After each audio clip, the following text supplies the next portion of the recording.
Welcome to IBM international public school. Take out your Hindi literature books and copy. आज का हमारा प्रकरण है खूनी हस्ताक्षर कविता, जो आपके सिलेबस में दी गई है।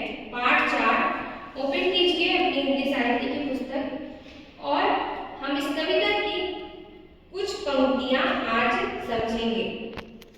चलिए पढ़ते हैं। पहले आजान बाहु ऊंची करके वे बोले रक्त मुझे देना, इसके बदले में भारत की आजादी तुम मुझसे लेना।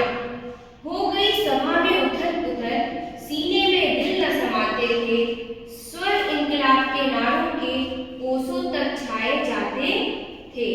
सुभाष चंद्र बोस जी अपनी लंबी बाजुओं को ऊंचा करके कहते हैं कि तुम मुझे खून दो, मैं तुम्हें आजादी दूंगा। उनके स्वर को सुनकर जो सभा में लोग हैं, जितने लोग भी रहते हैं, वो सब क्या होते हैं, जोश से भर जाते हैं। पूरी सभा जोश से भर जाती है और इनकलाब जिंदाबाद के नारे गूंज उठते हैं।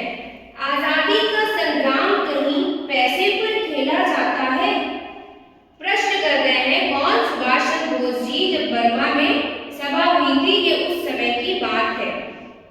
आजादी का संग्राम कहीं पैसे पर खेला जाता है, या शीश कटाने का सौदा नंगे सर झेला जाता है। आजादी का इतिहास कहीं काली स्याही लिख पाती है, इसके लिखने के लिए खून की नदी बहाई जाती है।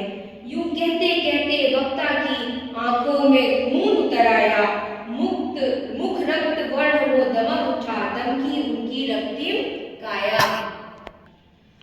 ओके स्टूडेंट्स, तो जब बर्मा में सभा हो रही थी, तो उस सभा को संबोधित करते हुए सुभाष जी ने क्या कहा था कि आजादी के इतिहास को लिखने के लिए साधारण स्याही नहीं, बल्कि बलिदानियों के रक्त की स्याही की आवश्यकता है। ये कहते हुए नेताजी जब ये बात कह रहे थे, तो उनकी आंखों में मानो जैसा लग रहा था कि खून उतर आया हो, तथा ओज व तेज से उनकी स्वस्थ देह में लालिमा झलक उठी थी और चेहरा पूरा लाल होकर दमक उठा था। यूं कहते कहते वक्ता की आंखों में खून उतर आया, मुख यानी चेहरा रक्त वर्ण हो दमक उठा, लालिमा छा गई और उनकी रक्तिम काया दमक उठती है। आगे बढ़ते हैं। फिर सुभाष जी कहते हैं, वह आगे आए जो इस पर खूनी हस्ताक्षर देता हो, मैं कफन बढ़ाता हूँ आए जो इसको हंसकर लेता हो। सुभाष जी ने कहा कि जो मेरी बात से सहमत है, वो लोग, जितने भी लोग इस सभा में हैं, बर्मा में जो सभा थी, जितने लोग बैठे थे, उससे कहते हैं सुभाष जी कि जो भी इस सभा में उपस्थित मेरी बात से सहमत है, वो लोग आगे आए और इस शपथ पत्र पर अपने खून से हस्ताक्षर करें।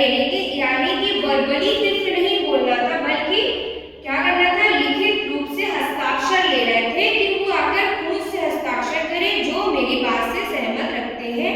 ऐसा किसने कहा था, सुभाष चंद्र बोस जी ने। मेरे साथ चलने का अर्थ ये है, सुभाष जी ने बिल्कुल क्लियर बोल दिया था कि मेरे साथ चलने का मतलब यही है कि सिर पर कफन बांधना होगा, यानी कि आपकी मृत्यु निश्चित है। जो मरने के लिए तैयार हो, केवल वही मेरा साथी बन सकता है। आई होप आपको इन पंक्तियों के भावार्थ समझ में आ गए होंगे। Okay students, start. आज का आपका गृह कार्य है पाठ 4 खूनी हस्ताक्षर जो कविता है, उसका शब्दार्थ और प्रश्नोत्तर लिखकर याद करना है। Thank you class.